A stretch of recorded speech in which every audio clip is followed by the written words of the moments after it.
Today's video is all about deprogrammers. In this video, we will be covering what are deprogrammers, how to fabricate them, what should be the ideal height of deprogrammers, how do they work, and where all you can use them. So let's get started. Deprogrammers are flat planes that you customize on maxillary anterior teeth such that they meet the mandibular centrals or laterals, at least one of them, and disocclude the posteriors completely from canine backwards. This disocclusion has to be complete when the mandible meets the appliance, as well as when the mandible slides over the deprogrammer and moves front and back and side to side. So you have to check that your flat plane disoccludes the posteriors in all excursions.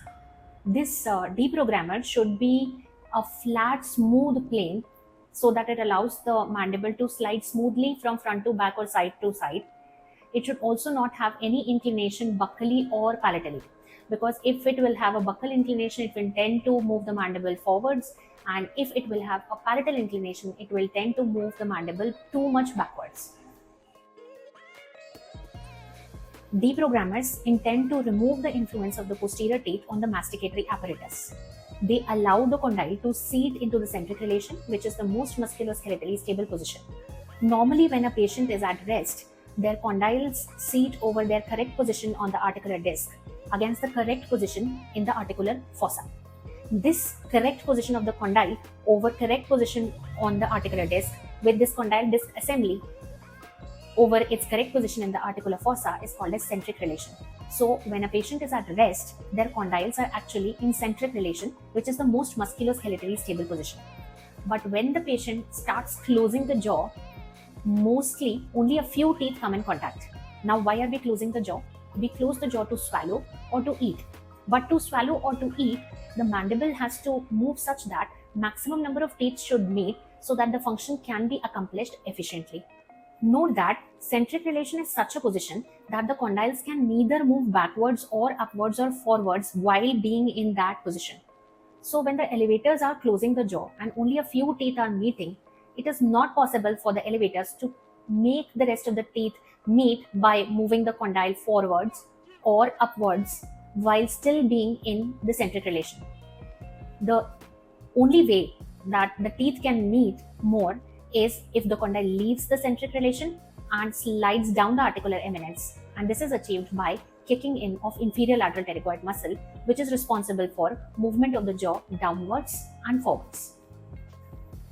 Jaw closure is the function of elevators, that is masseter, medial pterygoid and temporalis muscle. But when only a few teeth are meeting and the jaw cannot be closed completely to accomplish function of swallowing and eating, then the mandible has to be moved forwards to make maximum number of teeth meet in a position that we call maximum intercuspation.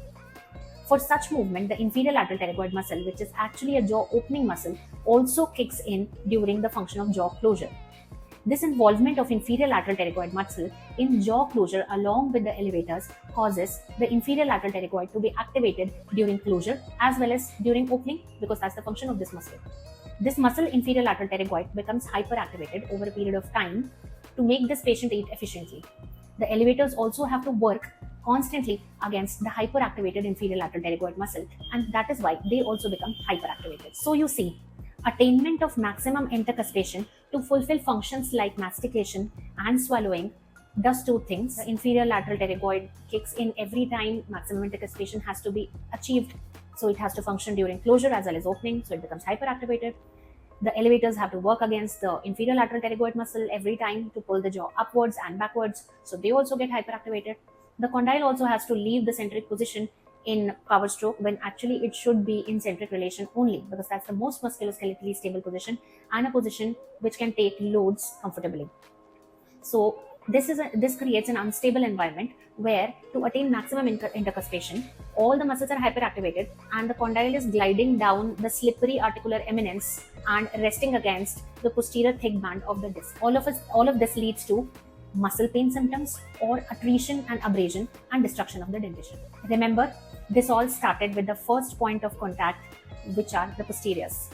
We want this influence of posterior teeth to be eliminated completely so that we can allow the condyle of the patient to go in centric relation, because many a times we would want this centric relation to be recorded, as in our full mouth reconstruction cases, Many a times we would want the condyle to go back to the centric relation over its proper position over the disc and against the proper position in the articular eminence, so that all the hyperactivity in the muscles dies out and all the pain disappears.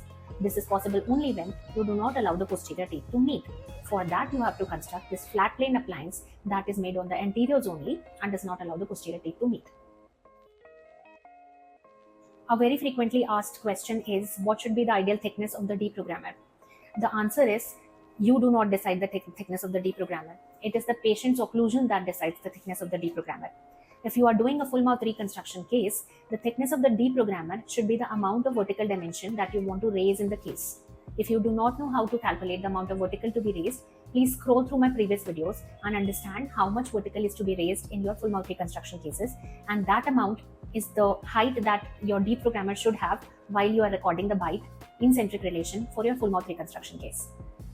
Now, the height of a deprogrammer for treating a muscle disorder or for recording centric relation to mount the cast and check the first point of contact, or to administer this deprogrammer to the patient to treat any muscle disorder, is decided by the curve of Spee and curve of Wilson of the patient. See, the deprogrammer is supposed to disocclude the posterior teeth when the mandible meets the appliance, as well as when the mandible is moving and sliding over the appliance from side to side or front to back. So if the curve of Spee is great, the last molars will disocclude only when the height of the appliance is more. If the curve of Spee is less, the patient has a flatter occlusion. Then, if you construct a thin appliance also, then the posteriors will get disoccluded immediately. So you have to make the appliance inside the patient's mouth and check if it is providing for disocclusion. If not, you have to add a little thickness over the appliance. What I would suggest is, you should keep only a minimum thickness, minimum clearance of 1 mm over the posteriors, over the highest tooth, over your deprogrammer. If you make high deprogrammers that disocclude the posterior teeth with a greater height, you're also stretching the masseter muscles. So they may cause pain due to your improper deprogrammer, and you will be confused. The first and the most important use of deprogrammers is to record centric relation for either your full mouth reconstruction cases or to see your CR-MIP discrepancies in your muscle disorder patients. Since they remove the influence of posteriors on muscle function and they allow the condyles to seat in centric relation, that is why they are used to record centric relation.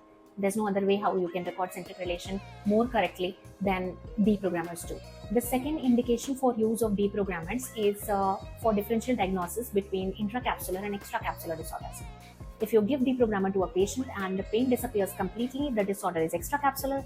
If you give deprogrammer to the patient and the patient experiences an increase in pain, it's an intracapsular disorder. Please be cautious while applying this rule, because this doesn't always hold true. While yes, the pain increases in intracapsular disorders on a deprogrammer, but relief in pain on a deprogrammer in extracapsular disorders is not guaranteed. So at times you will be able to use it for differential diagnosis of intracapsular and extracapsular disorders, but in 80% of the cases it won't be so. The third use of deprogrammers is to treat muscle disorders due to centric relation and maximum intercrustacean discrepancy. But I would say that it is better to use a stabilization appliance instead of a deprogrammer for the treatment of these disorders. In patients with hyperactivity of digastric muscle, there will be a frequent complaint of pain and sensitivity with the lower anteriors. In such cases, if you give deprogrammers for a period of 15 days, which is the maximum period for which you should give any deprogrammer, it may aggravate the pain and sensitivity in the lower anteriors and complicate your treatment. It is better to use a stabilization appliance if you feel that the patient has a muscle disorder. Long-term use of deprogrammers also leads to supra-eruption of the posteriors, leading to occlusal changes that you don't want. Deprogrammers are an absolute contraindication for intracapsular disorders. They increase intra-articular pressure and they allow the condyle to seat on retrodiscal tissues more, so they can aggravate pain due to intracapsular disorders, and hence should not be used in case you suspect that the patient has some intracapsular disorder. Deprogrammers are to be used with caution in muscle disorders that are long-standing, because the rule that the pain will disappear once the deprogrammer is inside the patient's mouth does not apply to long-standing muscle disorders, especially chronic centrally mediated myalgia. Deprogrammers should not be used for 24 hours. They should be used for nighttime wear only or for a few hours in a day. They should also not be used for more than 15 days. If you think that your patient has a muscle disorder, go ahead and fabricate a proper stabilization appliance to treat the muscle disorder. Deprogrammers are not supposed to treat muscle disorders.